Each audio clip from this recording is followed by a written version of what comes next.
ಶ್ರೀ ಗುರುಭ್ಯೋ ನಮಃ. ಹರಿ ಓಂ. ಸ್ವಸ್ತ್ಯಸ್ತು ಸತಾಂ. ಭಾಗವತ ಸಂಪ್ರಮೋದ ಶ್ರೋತೃಗಳಿಗೆ ಸುಸ್ವಾಗತ. ನಿನ್ನೆ ನಾವು ಸುಮಾರು 23ನೇ ಎಪಿಸೋಡ್ನಲ್ಲಿ 357 ಪ್ರಶ್ನೆಗಳವರೆಗೆ ಚಿಂತನೆಯನ್ನು ನಡೆಸಿದ್ವಿ.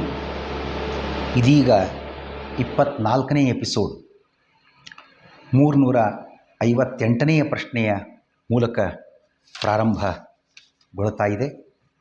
ಏನು 358ನೆಯ ಪ್ರಶ್ನೆ? ಮಲ್ಲ ಕ್ರೀಡಾ ಹಬ್ಬದ ತಯಾರಿ. ಅಕ್ರೂರ ಕೃಷ್ಣ ಬಲರಾಮರನ್ನು ಕರ್ಕೊಂಬಂದಿದ್ದಾನೆ ಮಥುರಾ ಪಟ್ಟಣಕ್ಕೆ. ಕಂಸನಿಗೆ ದುಸ್ವಪ್ನವೂ ಕೂಡ ರಾತ್ರಿ ಕಂಡು ಬಂದಿದೆ. ಮರುದಿನ ತನ್ನ ಮರಣ ನಿಶ್ಚಿತ ಎಂಬತಕ್ಕಂಥದ್ರ ಸೂಚನೆ ಕೂಡ ಅವನಿಗೆ ಸಿಕ್ಕಿದೆ. ಆದರೂ ಕೊನೆಯ ಪ್ರಯತ್ನ ಮಾಡ್ತಾನೆ ಮೃತ್ಯುವನ್ನು ಗೆಲ್ಲಲಿಕ್ಕೆ ಅಂತ. ಈ ಕಡೆಗೆ ಮಲ್ಲಕ್ರೀಡಾ ಹಬ್ಬ ತಯಾರಿ. ಮರುದಿನ ಮಲ್ಲಕ್ರೀಡೆಗಾಗಿ ರಂಗಮಂಟಪ ಪೂಜೆ ನಡೆಯಿತು. ವಾದ್ಯಗಳು ಮೊಳಗಿದವು.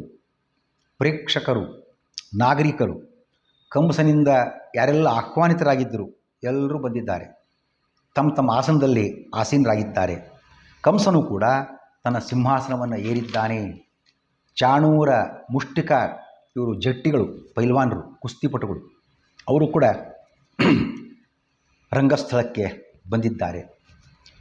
ಆ ಸಭಾ ಕಾರ್ಯಕ್ರಮ ಪ್ರಾರಂಭದ ನಗಾರಿ ಶಬ್ದ ಸೂಚನೆ ಬಂದಿತು.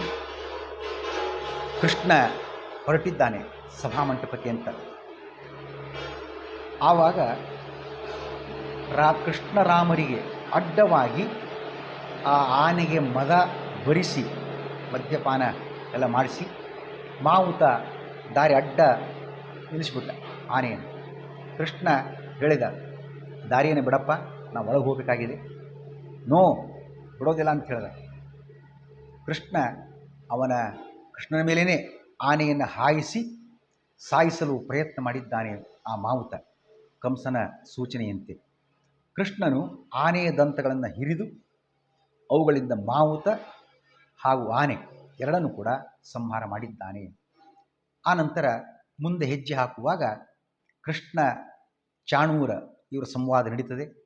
ಆನೆ ಸಂಹರಿಸಿ ಮುಂದೆ ಬಂದ ಕೃಷ್ಣನಿಗೆ ಚಾಣೂರನು ಹೇಳ್ತಾನೆ, ನೋಡಿ, ರಾಜನಿಗೆ ಪ್ರಿಯ ಉಂಟು ಮಾಡುವುದು ಪ್ರಜೆಗಳ ಕರ್ತವ್ಯ.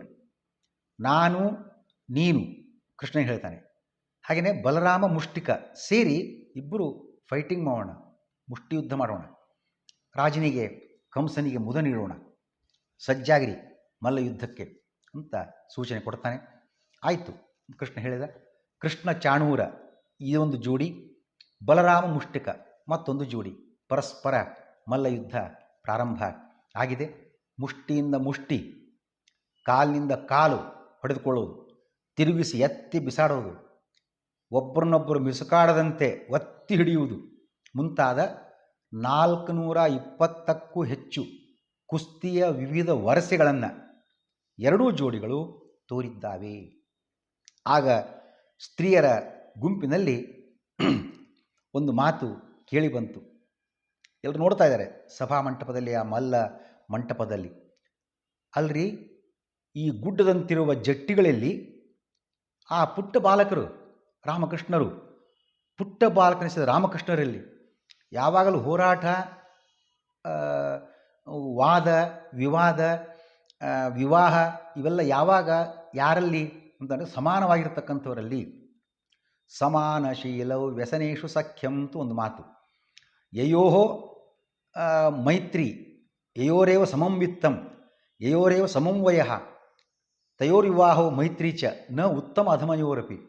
ಸಮಬಲರಲ್ಲಿ ವಾದ ವಿವಾದ, ಹೋರಾಟ ಇವೆಲ್ಲ ಆಗಬೇಕು. ಈ ಕಡೆ ಇವರು ಚಾಣೂರ ಮುಷ್ಟಿಕರು ಗುಡ್ಡದಂತೆ ದೊಡ್ಡ ವ್ಯಕ್ತಿಗಳಾಗಿದ್ದಾರೆ. ಈ ಸಣ್ಣ ಮಕ್ಕಳಿವರು ರಾಮಕೃಷ್ಣರು. ಇದು ಸರಿಯಾದ ಕ್ರಮ ಅಲ್ಲ ಅಂತ ಅವರು ಮತ್ಕೊಂಡ್ರಂತೆ. ಈ ಅನ್ಯಾಯವಾಗತಕ್ಕಂಥದ್ದನ್ನು ನೋಡಿಯೂ ಸಹಿತ ಸುಮ್ಮನಿದ್ವಿ ಅಂದರೆ ಅದು ಮತ್ತೊಂದು ಪಾಪ. ಮನುಸ್ಮೃತಿಯ ಮಾತಿದೆ, ಅನ್ಯಾಯ ನಡೆದಾಗ ಧರ್ಮದ ನಡೆ ಏನು? ಸಭಾಯಾಂ ನ ಪ್ರವೇಷ್ಟವ್ಯಂ ನ ವಸೇದ್ವಾ ನ ವದೇದ್ವಾ ಅಸಮಂಜಸಂ ಅಬ್ರುವನ್ ವಿಬ್ರುವನ್ ವಾಪಿ ನರೋ ಭವತಿ ಕಿಲ್ಬಿಷಿ. ಸಭೆಯಲ್ಲಿ ಅನ್ಯಾಯ ನಡೀತಕ್ಕ ಸಂದರ್ಭ ಇತ್ತು ಅಂತಂದರೆ ಆ ಸಭೆಗೆ ಹೋಗಿ ಕೂಡುದು, ಅನ್ಯಾಯ ತಡೆಯದೆ ಸುಮ್ಮನಿರುವುದು ಮಹಾಪಾಪ. ಅಷ್ಟೇ ಅಲ್ಲ, ಅನ್ಯಾಯವನ್ನು ಪ್ರೋತ್ಸಾಹಿಸುವುದು ಇನ್ನೂ ಹೆಚ್ಚಿನ ಮಹಾಪಾಪವಾಗ್ತದೆ ಈ ಮನುಸ್ಮೃತಿಯ ಮಾತಿನಂತೆ. ಏನು ಎಂಥ ಪ್ರಸಂಗ ಬಂತಿದು ಅಂಥೇಳಿ ಎಲ್ಲ ಆ ತಾಯಂದಿರು ಹೆಣ್ಣು ಮಕ್ಕಳು ತಮ್ಮ ತಮ್ಮೊಳಗೆ ಮಾತಾಡಿಕೊಂಡಿದ್ದಾರಂತೆ.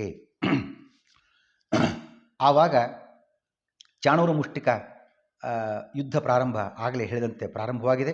ರಾಮಕೃಷ್ಣರು ನೀಡಿದ ಪೆಟ್ಟಿನ ಮೇಲೆ ಪೆಟ್ಟು ಮುಷ್ಟಿಕ ಚಾಣೂರರು ಹಣ್ಣಾದರು. ಕೃಷ್ಣನು ಚಾಣೂರನನ್ನು ಎತ್ತಿ ಗಿರಗಿರ ತಿರುಗಿಸಿ ನೆಲಕ್ಕೆ ಅಪ್ಪಳಿಸಿದ್ದಾನೆ. ಚಾಣೂರ ತಲೆ ಒಡೆದು ಹಸು ನೀಗಿದ್ದಾನೆ. ಹಾಗೆ ಬಲರಾಮನು ಕೂಡ ಮುಷ್ಟಿಕನ ತಲೆ ಮೇಲೆ ಕೈಯಿಂದ ಕುಟ್ಟಿ ಅವನನ್ನು ಕೂಡ ಸಂಹಾರ ಮಾಡಿದ್ದಾನೆ. ಆ ಮುಷ್ಟಿಕ ರಕ್ತಕಾರಿ ಪ್ರಾಣತ್ಯಾಗ ಮಾಡಿದ್ದಾನೆ. ಉಳಿದ ಮಲ್ಲರೂ ಕೂಡ ಸಂಹಾರಗೊಂಡಿದ್ದಾರೆ. ಚಾಣೂರ ವಧೆಯಿಂದ ಕೃಷ್ಣನ ಸರ್ವೋತ್ತಮತ್ವ ಹೇಗೆ ಸಾಧಿತವಾಗಿದೆ ಅಂತ ನೋಡೋದಾಗಿದ್ದರೆ, ಶ್ರೀಮದ್ ಆಚಾರ್ಯರು ಮಹಾಭಾರತ ತಾತ್ಪರ್ಯ ನಿರ್ಣಯದಲ್ಲಿ ಈ ಒಂದು ವಿಷಯವನ್ನು ನಮ್ಮ ಗಮನಕ್ಕೆ ತರ್ತಾ ಇದ್ದಾರೆ. ಆ ಚಾಣೂರ ಅವನ ಬಲ ಸಾಮರ್ಥ್ಯ ಎಷ್ಟಿತ್ತು ಅಂದರೆ, ಅಕ್ಷೌಹಿಣಿ ಗಣಿತಮಸ್ಯ ಬಲಂಚ ವಿಂಶತ್ ಆಸೀದಸಹ್ಯಮುರು ವೀರ್ಯಮನನ್ಯವಧ್ಯಂ ಶಂಭೋರ್ವರಾದಪಿ. ಅಕ್ಷೌಹಿಣಿ 20 ಅಕ್ಷೌಹಿಣಿ ಸೈನ್ಯದ ಬಲ ಪಡ್ಕೊಂಡಿದ್ದಂಥವು. ಯಾರು? ಚಾಣೂರ. ಮಹಾದುಷ್ಟ, ಮಹಾಬಲಿಷ್ಠ. ಇಷ್ಟೇ ಅಲ್ಲ, ಮಹಾದೇವರ ವರವೂ ಇತ್ತು. ಇತರರಿಂದ ಅವಧ್ಯನಾಗಿದ್ದಾನೆ. ಇಂಥವನನ್ನು ಭಗವಂತ ಕೊಂದು ಹಾಕಿದ್ದಾನೆ ಅಂತಂದರೆ ಅವನನ್ನು ಸರ್ವಸಮರ್ಥ ಸರ್ವೋತ್ತಮ ಅಂತ ಹೇಳಬಹುದಲ್ವ? ಆ ಚಿಂತನೆಯನ್ನು ನೋಡಬಹುದಾಗಿದೆ. ಏನು ಮಹಾಜಟ್ಟಿಗಳ ಸಂಹಾರ ಆಯಿತು, ಆಯ ಸತ್ತೋಯಿತು, ಕೋಲ್ಯಾಪೀಡ. ಕಂಸನಿಗೆ ಅಸಹನೆ ಪ್ರಾರಂಭ ಆಯಿತು. ಕೂಗಾಡಿ ಪ್ರಾರಂಭ ಮಾಡಿದ. ಆನೆ, ಮಾವುತ, ಮಲ್ಲರು ಎಲ್ಲರನ್ನು ಕೊಂದು ಹಾಕಿದ ರಾಮಕೃಷ್ಣನ ಬಗ್ಗೆ ಕಂಸ ಸಿಡಿಮಿಡಿಗೊಂಡ. ವಾದ್ಯ ನಿಲ್ಲಿಸಿ, ಈ ವಸುದೇವ ಪುತ್ರರನ್ನು ಹೊರ ಹಾಕ್ರಿ, ನಂದನನ್ನು ಬಂಧಿಸ್ರಿ, ವಸುದೇವಗಳನ್ನು ಕೊಂದು ಹಾಕ್ರಿ ಅಂತೆಲ್ಲ ಕಿರ್ಚಾಡಲಿಕ್ಕೆ ಪ್ರಾರಂಭ ಮಾಡಿದಾನಂತೆ. ಕೃಷ್ಣ ಆವಾಗ ಅಸಹನೆಯಿಂದ ಕಂಸ ಕೈ ಹಿಸುಕಿಕೊಂಡು ಕೂಗಾಡ್ತಾ ಇರುವಂತೆಯೇ ನೇರವಾಗಿ ಕಂಸ ಇರುವ ಜಾಗಕ್ಕೇನೆ ಭಗವಂತ ಕೃಷ್ಣ ಬಂದಿದ್ದಾನೆ. ಆ ಕಂಸನ ಹಿಡಿದು ಎಳೆದ ಸಿಂಹಾಸನದಿಂದ. ಕಂಸನ ಕಿರೀಟ ಜಾರಿ ಬಿತ್ತು. ಕಂಸನು ಕೂಡ ರಂಗಸ್ಥಳದಲ್ಲಿ ಬಂದು ಬಿದ್ದ. ಕೃಷ್ಣ ಒದ್ದ. ಕಂಸ ಅಸುನೀಗಿದ. ಯುದ್ಧಕ್ಕೆ ಬಂದ ಕಂಸನ ಸಹೋದರರು ಕೃಷ್ಣರಾಮರಿಂದ ಹತರಾದರು. ಕಂಸಾದಿಗಳ ಪತ್ನಿಯರು ಗೋಳಾಡಿದರು. ಕೃಷ್ಣನು ಸಮಾಧಾನಿಸಿ ಅಂತ್ಯಸಂಸ್ಕಾರವನ್ನು ಮಾಡಿದ್ದಾನೆ. ಕಂಸ ಸಂಹಾರಗೊಂಡಾಗ ಏನು ಸಂಭವಿಸಿತು? ಕಂಸನ ದೇಹದಿಂದ ಹೊರಬಂದ ಒಂದು ಜೀವ, ಭೃಗು ಎಂಬತಕ್ಕಂಥ ಮುನಿ, ಅವನು ಕೃಷ್ಣನನ್ನು ಸೇರಿದ್ದಾನೆ. ಕಂಸನಿಂದ ಹೊರಗೆ ಬಂದ ಜೀವನಿಗೆ ಮುಕ್ತಿ ಏಕೆ? ಭೃಗುಮುನಿಗೆ. ಆಗಲೇ ಹೇಳಿದಂತೆಯೇ ಕಂಸನಲ್ಲಿ ಆವಿಷ್ಟನಾಗಿದ್ದ ಭೃಗುಮುನಿಯು ಕೂತಲ್ಲಿ ನಿಂತಲ್ಲಿ ಎಲ್ಲೆಂದರಲ್ಲಿ ಹರಿಸ್ಮರಣೆ ಮಾಡ್ತಾ ಇದ್ದ. ಅದಕ್ಕಾಗಿ ಅವನಿಗೆ ಕೃಷ್ಣ ಪ್ರಾಪ್ತಿ. ಕಂಸನಿಗೆ ಯಾವ ಸ್ಥಾನ ಪ್ರಾಪ್ತಿ? ಶ್ರೀಮದಾಚಾರ್ಯ ಹೇಳ್ತಾರೆ, ದ್ವೇಷಾತ್ ಸರ್ವ ಜಗದೇಕ ಗುರೋ ಸ್ವಕೀಯೈ ಪೂರ್ವಂ ಪ್ರಮಾಪಿತ ಜನೈ ಸಹಿತ ಸಮಸ್ತೈ ಧಾತ್ರ್ಯಾದಿಭಿ ಪ್ರತಿಯಯೌ ಕುಮತಿಸ್ತಮೋಂಧಂ ಅನ್ಯೇಪಿ ಚೈವಮುಪಯಾಂತಿ ಹರೌ ಅಭಕ್ತಾಃ. ನಾಟ್ ಓನ್ಲಿ ಕಂಸ, ಯಾರ್ಯಾರು ಭಗವಂತನ ದ್ವೇಷವನ್ನು ಮಾಡಿದ್ದಾರೆ, ವಿರೋಧವನ್ನು ಮಾಡಿದ್ದಾರೆ, ಅವರೆಲ್ಲರಿಗೂ ಕೂಡ ರೈಟ್ ಫ್ರಮ್ ಪೂತನ ಅವಳನ್ನು ಹಿಡ್ಕೊಂಡು ಎಲ್ಲ ರಕ್ಕಸರಿಗೂ ಕೂಡ ಅಂಧನ್ ತಮಸ್ಸೆ ಗತಿಯಾಗಿದೆ. ಹರಿಯ ದ್ವೇಷ ಮಾಡತಕ್ಕಂಥವರಿಗೆ ಕಾಲ ನೇಮಿಸಿದ ಕಂಸ ನಿತ್ಯ ಹರಿದ್ವೇಷ ಗೈಯು ಧಾತ್ರ್ಯಾದಿ ಪೂತನಾದಿ ಇತರ ರಕ್ಕಸರ ಜೊತೆಗೆ ಅಂಧನ್ ತಮಸ್ಸನ್ನು ಸೇರಿದ್ದಾನೆ. ಆಗಲೇ ಹೇಳಿದಂತೆಯೇ ಕಂಸನಲ್ಲಿ ಜೀವದ್ವಯಾವೇಶ, ಸುಜೀವ ದುರ್ಜೀವ. ಆ ಸುಜೀವ ಭೃಗುಮುನಿ ಸೇರಿಕೊಂಡಿದ್ದ. ಅವನು ಕಂಸನ ಒಳ್ಳೆಯ ಭಾವನೆ ಬರಲಿಕ್ಕೆ ಅವನ ಕಾರಣ, ಒಳ್ಳೊಳ್ಳೆ ವಿಚಾರ ಕೆಲಸ ಮಾತಾಡುವಾಗ. ಇನ್ನು ಕೆಟ್ಟ ವರ್ತನೆಗೆಲ್ಲ ಈ ಕಾಲನೇಮಿ ಕಂಸನ ಅಸುರನ ಪ್ರಭಾವ ಮಾತನ್ನು ನೋಡ್ತಕ್ಕಂಥದ್ದು. ಹೀಗೆ ಕಂಸನ ಸಂಹಾರವನ್ನು ಭಗವಂತ ಮಾಡಿದ್ದಾನೆ. ಶ್ರೀಕೃಷ್ಣ ಅರ್ಪಣಿಸ್ತು.